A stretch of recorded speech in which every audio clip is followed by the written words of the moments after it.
سڵاو بینەرانی خۆشەویستی تەلەڤیزیۆنی کۆمەڵە، لەگەڵتانم بۆ پێشکەشکردنی گەشتی هەواڵەکانی ئەمڕۆی سێشەمە. سەرەتاش سەردێڕی چەندەوە. کۆبوونەوەی کادری دەرمان لە سنە، کرماشان و تەورێز. جێژنی ڕەنگا و ڕەنگی نەورۆز لە چەند شاری کوردستان. کاردانەوەی خەڵکی ڕۆژاوای کوردستان و کوردانی ئەڵمان دژ بە جەنایەتەکانی تورکیا. هەڕەشەی دەرکردن لە کرێکارانی شاغڵ لە شیرکەتی کشت و کاڵی مۆکران. کۆبوونەوەی ئازادی خوازان لە بەردەم دادگای مافی مرۆڤی ئەوروپا لە فەڕەنسا. هێرشی دووبارەی ئەمریکا بۆ سەر حوسیەکان لە یەمەن. وە کۆتایی هێنان بە ئاگربەستی غەزە لەلایەن ئیسرائیل و بۆردومانی حەماس.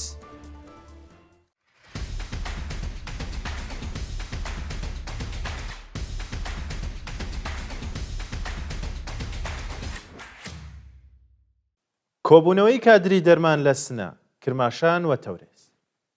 ڕۆژی دووشەممە پەرستاران و کادری دەرمان لە شارەکانی سنە، جوانڕۆ، تەورێز دژ بە دۆخی خراپی پیشەیی و مایشەتی کۆبوونەوە. بە پێی راپۆرتەکان پەرستارانی شاری سنە لە بەردەم وستانداریدا خۆپیشاندانیان کردووە و پێرسۆنێلی ئۆرژانسی جوانڕۆ لە بەردەم زانکۆی زانیاری پزیشکی کرماشان و کادری دەرمانی نەخۆشخانەی ڕەزای تەورێز لە بەردەم بەڕێوەبەرایەتیە و ناوەندە دەرمانیە کۆبوونەتەوە و بە وتنەوەی دروشم خوازیاری چوونە سەرەوەی تعرەفەی پەرستاری، کەمکردنەوەی ساعەتی کار، زیادکردنی حەقدەست، پێدانی زافەکاری و کارانە، هەروەها دامەزراندنی هێزی کاری نوێ بوون. بەڕێوەچوونی مەراسمی نەورۆز لە دوو ناوچەی ئیلام. ڕۆژی دووشەمە ژنان و پیاوانی ئازادی خوازی ئیلام لە ناوچەکانی قەڵا قێران و مەنجەڵ مەراسمێکی شکۆداریان بە بۆنەی هاتنی بەهار و نەورۆزی سەرکەوتن بەڕێوە برد. بە وتەی سەرچاوەکانی هەواڵ، هێزە ئەمنیەتیەکانی ئیلام سەرەتا گۆرانی بێشی مەراسمەکەیان دەست بەسەر و کەلوپەلەکانیان زەوت کردووە، بەڵام خەڵکی ئازادی خواز بە شێوەیەکی خۆڕەسەک بەڵندگۆ و ئامێری ژەنینی موزیکیان دابین کردووە. بەشداری بەرینی خەڵک لەو مەراسمەدا هێزەکانی ڕژێمی ناچار بە ئازادکردنی گۆرانی بێژەکە کردووە و ژنان و پیاوان پاشداگیرسانی یاگر سەما و خۆشیان دەربڕیەوە. جێژنی ڕەنگا و ڕەنگی نەورۆز لە چەند شاری کوردستان. ڕۆژی دووشەمە 27 ڕەشەمەی 1403 هەتاوی خەڵکی ئازادی خواز لە شارۆچکەی گردمی ئیرانی لەیلاخ، گوندی نەسارەی دیواندەرە، ئاوایی پەسوێ لە پیرانشار و ناوچەی موساڵانی سەردەش مەراسمی نەورۆزیان بەڕێوە برد. بە پێی وێنانەی بەدەستمان گەیشتووە، ژنان و پیاوان بە جلو بەرگی ڕەنگا و ڕەنگی کوردی بەدەستەوە گرتنی گوڵی سوور ڕێزیان لە یادیگیان بە خودکردوانی ڕێگای ئازادی گرتووە و پاشداگیرسانی ئاگر بە دەوریدا شای و خۆشیان دەربڕیوە. دەست بەسەرکردنی وریا بابایی لە شاری سنە. لە ڕۆژانی ڕابردوودا شارومەندێکی خەڵکی حسێن ئاوای سەر بە شاری سنە بە ناوی وریا بابایی تەمەن 33 ساڵ لە هێرشی هێزەکانی حکومەت بۆ سەر ماڵەکەی دەست بەسەر و بۆ شوێنێکی نادیار ڕاگوێزراوە. بە پێی زانیاریەکان ڕۆژی سێشەمە 21 ڕەشەمەی 1403 هەتاوی هێزەکانی ئیتلاعاتی سوپای پازاران بەبێ بەڵگەی قەزایی هێرشیان کردوەتە سەر ماڵی وریا بابایی و ناوبراویان بە توند و تیژیەوە دەست بەسەر کردووە. تا کاتی داڕشتنی ئەم هەواڵە هیچ زانیاریەک لەسەر هۆکاری بەندکرانی وریا لەبەردەستدا نییە و بە دوواداچوونی بنەماڵەکەشی بۆ بەدەستهێنانی زانیاری لەسەر دۆخی تەندروستی بەیاکەم ماوەتەوە. ناڕوونی چارەنووسی ئەمجەد ساڵحزادە لە گرتوخانەی ئیتلاعاتی سنە. نزیک بە 2 مانگ بە سەرکاتی دەست بەسەرکرانی ئەمجەد ساڵحزادە و گواستنەوەی بۆ گرتوخانەی ئیتلاعاتی سنە تێدەپەڕێت و هێشتا چارەنووسی بە ناڕوونی ماوەتەوە. ڕۆژی سێشەمە 2 ڕێبەندانی 1403 هەتاوی ئەمجەد ساڵحزادە لەلایەن هێزەمنیەکانی ڕژێمەوە لە شوێنی کارەکەی لە شاری سەقز دەست بەسەر کرا. دواتر سەرکوتگەرانی حکومەت هێرشیان کردە سەر ماڵیە و چالاکە مەدەنیە و کەلوپەلەکانیان تێکدا. بە وتەی سەرچاوەکانی هەواڵی ئیدارەی ئیتلاعاتی شاری سنە بە مەبەستی وەرگرتنی ئەحترافی ئیجباری ئەمجەدیان خستۆتە ژێرگ و شار و شکنجەیان داوە. شایانی باسە کە ئەمجەد ساڵحزادە لە مانگی خاکەلێوەی 1403دا لەلایەن لقیەکی دادگای ئینقلابی سەقز بە سەرۆکایەتی قازی مستەفایی بە تۆمەتی تەبلیغ دژی نزام بە 3 مانگ زیندان و 160 ملیۆن تمەن جەریمەی ماڵی محکوم کرابوو. ئازادی سوهەیلا مەتاعی بە دانانی وەسیقە. ڕۆژی دووشەمە 27 ڕەشەمەی 1403 سۆهەیلا مەتاعی چالاکی مەدەنی خەڵکی دێولان بە دانانی وەسیقەی 1 ملیار تمەنی لە زیندان ئازاد کرا. ڕۆژی دووشەمە 20 ڕەشەمەی 1403 هەتاوی سۆهەیلا مەتاعی هاوڕێ لەگەڵ باران ساعدی، سۆما محەممەد ڕەزایی و لەیلا پاشایی بە بیانووی بەشداری لە مەراسمەکانی ڕۆژی جیهانی ژن دەست بەسەرکرا.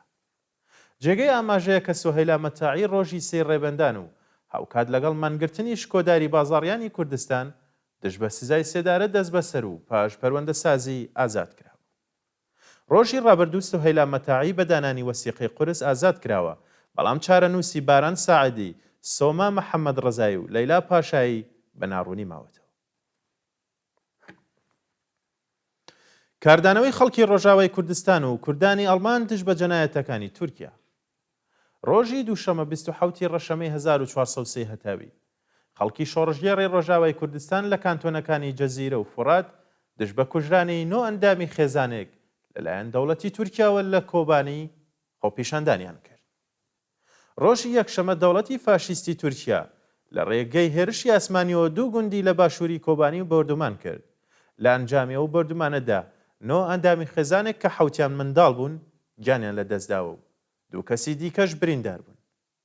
بڵاوبوونەوەی دیمەنی ناغەژێنی ئەو جەنایەتە کاردانەوەی توندی خەڵکی باکوور و ڕۆژهەڵاتی باکووری سووریا لێکەوتەوە و لە شاری دارمشاتی ئەڵمان کوردانی هەر 4 پارچە لە کۆبوونەوەیەکی ناڕزایەتیدا هێرشەکانی تورکیایان بۆ سەر ڕۆژاوای کوردستان بە توندی مەحکوم کرد. داگیرسانی ئاگری نەورۆز لە باکوور و ڕۆژاوای کوردستان. ڕۆژی دووشەمە 27 ڕەشەمەی 1403 هەتاوی خەڵکی ئازادی خواز لە شارەکانی مانیسیا، موش، حەسەکە، دێرک و قامیشلۆ ئاگری نەورۆزیان داگیرساند و ڕایانگەیان. نەورۆزی ئەم ساڵ دەکەن بە نەورۆزی سەرکەوتن بەسەر فاشیزمی تورکیا. بە پێی راپۆرتەکان ئەندامانی حزبی دەم پارتی و کۆمەڵێک لە چالاکانی سیاسی مەدەنی باکووری کوردستان لە مەراسمی هەڵکردنی ئاگری نەورۆز لە شارەکانی مانیسا و موش بەشدار بوون و هێرشەکانی تورکیایان بۆ سەر ڕۆژاو و باشووری کوردستان بە توندی مەحکوم کردووە. لەلایەکی دیکەوە ژنان و پیاوانی ئازادی خواز لە حەسەکە، دێرک و قامیشلۆ بە دەوری ئاگری نەورۆزدا سەمایان کرد و ڕایانگەیان هەرچەند ئازیەتباری ئازیزانیانن بەڵام بەرخۆدان درێژەی هەیە و نەورۆزی ئەم ساڵ دەکەن بە نەورۆزی سەرکەوتن بە سەرداگیرکەراندا. هەڕەشەی دەرکردن لە کرێکارانی شاغڵ لە شرکەتی کشت و کاڵی مۆکران. لە ڕۆژانی ڕابردوودا کۆمەڵێک لە کرێکارانی بوومی شاغڵ لە شرکەتی کشت و کاڵی مۆکران لە شارستانی کۆنارەک لەلایەن خاوەنکارەوە هەڕەشەی دەرکردنیان لێکراوە. بە پێی راپۆرتی حەڵوەش شرکەتی کشت و کاڵی مۆکران 3500 مەتری چوارگۆشە لە زەوی خەڵکی بۆ لێدانی باغ داگیر کردووە و لە ڕۆژانی ڕابردوودا کرێکارانی بوومی خستۆتە ژێرگوشار و هەڕەشەی دەرکردنی لێکردوون. بە وتەی کرێکاران بەڕێوەبەرایەتی شرکەت سەرەتا کۆمەڵێک کارگەی بوومی دامەزراندووە و ئێستا گرێبەستەکانیانی لە قەراردادیەوە بۆ ڕۆژمۆز گۆڕیوە. شایانی باسەکە ئاوی ئەو پرۆژەیە لە ڕێگەی بەنداوی کەهیر دابین دەکرێت لە حاڵێکدا شارستانەکانی کۆنارەک و ناوچەی کەهیر لەگەڵ بێ ئاوی بەڕۆ ڕوون و دەوڵەت هیچ هەنگاوێک بۆ چارەسەرکردنی کێشەکانیان هەڵنەگرتووە. دەست بە سەرکردنی دوو چالاکی مەدەنی لە مەسجد سولەیمان و تەورێز. لە ڕۆژانی ڕابردوودا دوو چالاکی مەدەنی بە ناوەکانی عەلی سوڵتانی خەڵکی مەسجد سولەیمان و سیما عەلیپور لە شاری تەورێز لەلایەن هێزەکانی حکومەتەوە دەست بەسەر کراون. ڕۆژی چوارشەمە 22 ڕەشەمە عەلی سوڵتانی بە بیانووی دانانی بابەتی ڕەخنەگرانە لە تۆڕە کۆمەڵایەتیەکان لەلایەن ئیتلاعاتی سپای پاسدارانی مەسجد سولەیمانەوە دەست بەسەر کراوە. لەلایەکی دیکەوە ڕۆژی دووشەمە 27 ڕەشەمە سیما عەلیپور چالاکی مافی ژنانی خەڵکی تەورێز پاشبانکران بۆ ئیتلاعاتی سپایە و شارە دەست بەسەر و بۆ گرتوخانە ڕاگوێزراوە. کۆبوونەوەی ئازادی خوازان لە بەردەم دادگای مافی مرۆڤی ئەوروپا لە فەڕەنسا. ڕۆژی دووشەمە 27 ڕەشەمەی 1403 هەتاوی کۆمەڵێک لە ئازادی خوازانی فەڕەنسا لە بەردەم دادگای مافی مرۆڤی ئەوروپا لە شاری ستراسبۆرگ کۆبوونەوە و ناڕەزایەتی خۆیان لە ئەس کۆمەڵکوژی عەلەویەکان لەلایەن حکومەتی نوێی سووریا نیشاندا. لەو کۆبوونەوەدا یەکێتی عەلەویەکانی فەڕەنسا نوێنەرانی حزبی بەرابەری و دیموکراسی گەلان ناوەندی کۆمەڵگەی دیموکراتی ستراسبۆرگ ڕێکخراوە مەدەنیەکان ژمارەیەک لەلایەن گرانی گروپە شۆڕژگەڕەکانی فەڕەنسا و نوێنەرانی پەرلەمان بەشدار بوون و دژایەتی خۆیان لەگەڵ سەرکوتی سیستماتیکی کوردەکان، عەلەویەکان، دەرۆزەکان و مەسیحەکان نیشانداوە. خۆپیشاندەران بە وتنەوەی دروشم کۆبوونەوەی بەرپرسانی چەند دەوڵەتی ئەوروپایی لەگەڵ ئەحمەد شەرع و ناساندنی تیرۆریستانی ئەلقاعیدەیان وەکو هێزی ئەمنیەتی حکوومەتی سووریا بە توندی مەحکوم کرد. هێرشی دووبارە ئەمریکا بۆ سەرحوسیەکان لە یەمەن. شەوی دووشەمە 27 ڕەشەمەی 1403 هەتاوی فڕۆکەکانی ئەرتەشی ئەمریکا بۆ جارێکی دیکە چەند ناوچەیان لە یەمەن بردومان کرد و زیانێکی زۆریان بە حوسیەکان گەیاند. شەوی ڕابردوو دۆناڵد ترامپ لە پەیامێکدا ڕایگەیاند ئەمە دوایین هۆشدارە بە کۆماری ئیسلامی و ئەگەر یەک فیشەک لەلایەن حوسیەکانەوە باڕەسە هێزەکانی ئەمریکا یان گەشتێ تیجاریەکان بتەقێندرێت، ڕژێمی ئێران بەرپرسیار دەزانن و بە توندی وەڵامی ئەدەنەوە. پاش پەیامەکەی دۆناڵد ترامپ فڕۆکەکانی ئەمریکا ژێرخانەکانی چەند شاری یەمەن و چەند کارخانەی بەرهەمێنانی چەک و چۆڵی حوسیەکانیان لەناو برد. کۆتایی هێنان بە ئاگربەستی غەزە لەلایەن ئیسرائیل بۆ بەردومانکردنی حەماس.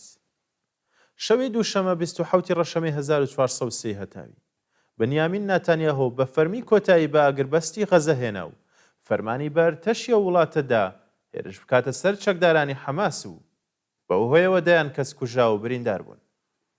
بە پێی راپۆرتی ئەلعەرەبیە لە هێرشە ئاسمانیەکانی شەوی ڕابردووی ئیسرائیل بۆ سەر غەزە بەلانی کەم 322 کەس کوژراون و بەدەیان کەسی دیکە بریندار بوون. لە نێو کوژراواندا ژمارەیەک بە پرسی حەماس بوونیان هەیە کە ناویان بریتیە لە عوسام دەیالیس سەرۆک وەزیرانی حەماس، تەیب ئەبوو عومەر حەتا جێگری وەزیری دادگستەری حەماس، ئەبوو عوبەیدە محەممەد جەماسی ئەندامی دەفتەری سیاسی حەماس و مەحموود ئەبوو تەفە جێگری وەزیری کیشوەری حەماس. بینەرانی خۆشەویست گەشتی هەواڵەکانتان پێشکەش کرا. کات و ساتێکی خۆش بۆ هەموولای.